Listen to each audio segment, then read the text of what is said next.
Imagine a newborn America, its heart beating with the fresh pulse of independence. Now, imagine it without its most iconic leader, George Washington, as its first president. What if George Washington had declined the presidency after the American Revolution? This question invites us into a realm of alternate history, where the absence of Washington's leadership could have steered the young nation on a vastly different course. George Washington was more than a revolutionary hero. He was a unifying force, essential in the transformation from a collection of colonies into a cohesive nation. His decision to accept the presidency was pivotal.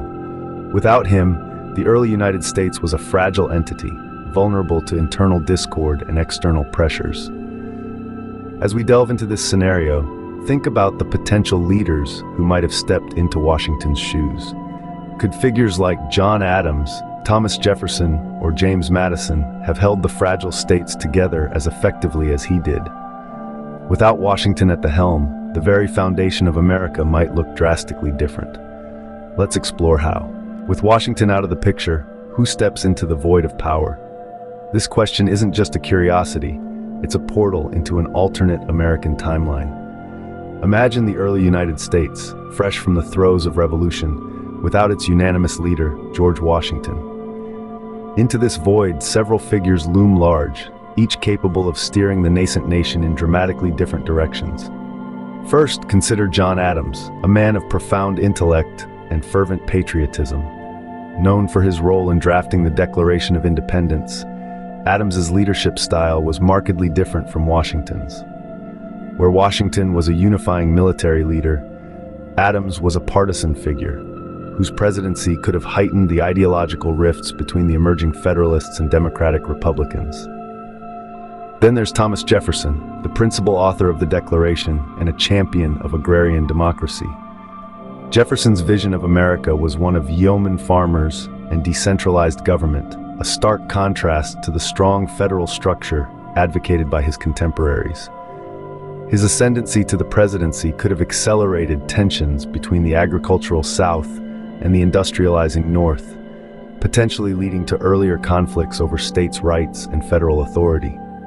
Not to be overlooked, James Madison, often hailed as the father of the Constitution, brought a different set of priorities. His meticulous approach to governance and his role in drafting the Bill of Rights would have been influential. Yet, without Washington's overarching popularity, Madison's meticulous political maneuvers might have struggled to find the consensus needed to ratify the Constitution, possibly delaying its formation and the solidification of the United States.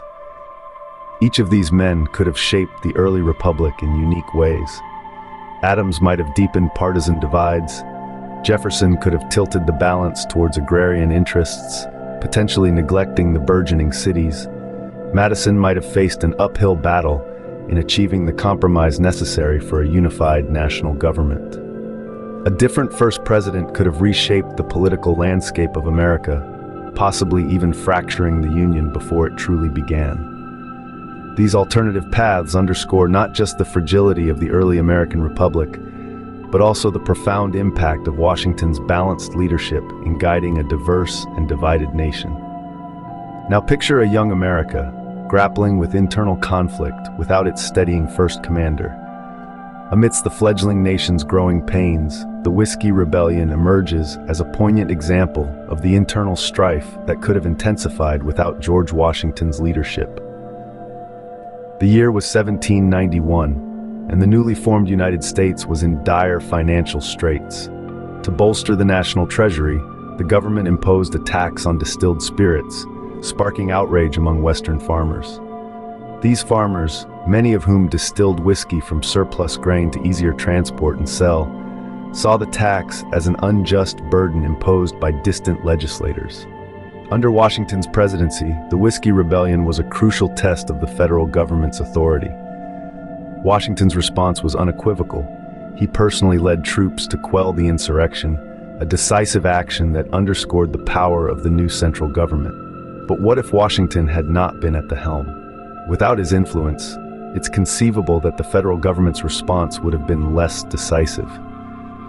A weaker initial reaction could have emboldened the rebels, potentially leading to a prolonged conflict.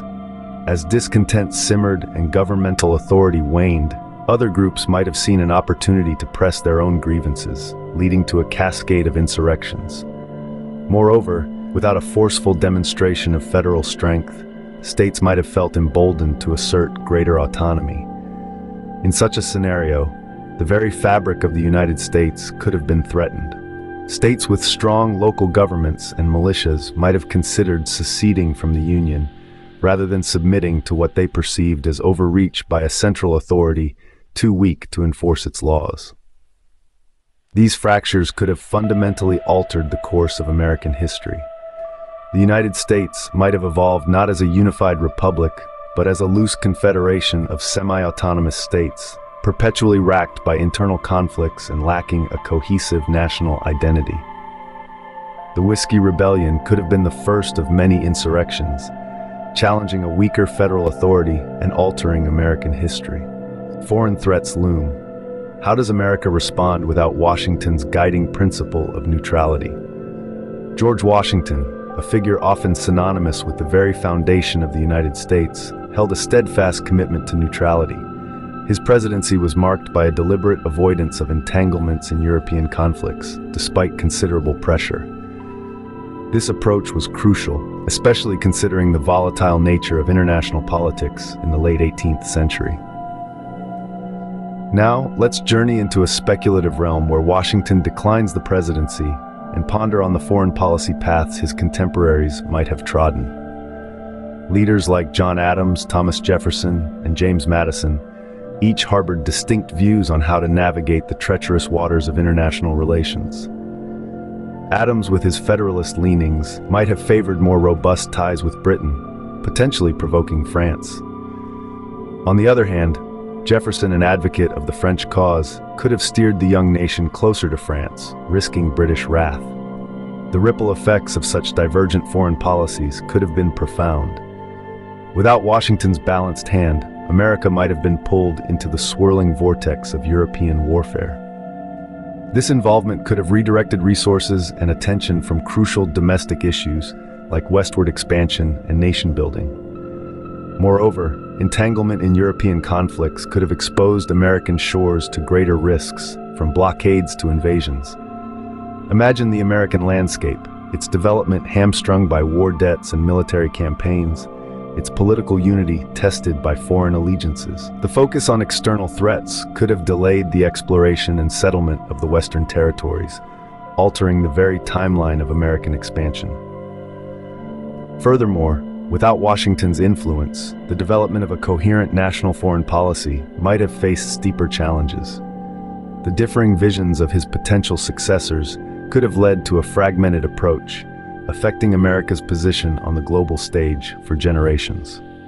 Without Washington's cautious diplomacy, America might have found itself prematurely entangled in global conflicts, stunting its growth. Washington not only shaped policy, but also the American character. What would America look like without his influence? Imagine a United States where George Washington declined the presidency. His absence would have left more than just a political vacuum. It would have profoundly influenced the very fabric of American identity. Washington was not only a political leader, but a symbolic figure whose integrity and vision helped forge a collective national ethos. Without him, the cultural and democratic evolution of the U.S.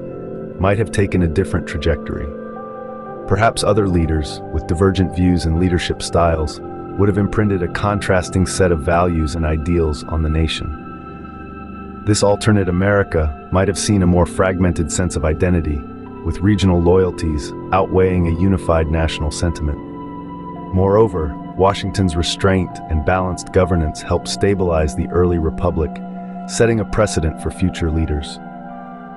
Without his example, American democracy might have been more tumultuous, with frequent shifts in governance and policy. The absence of Washington's presidency might have fundamentally altered the narrative of American democracy and identity.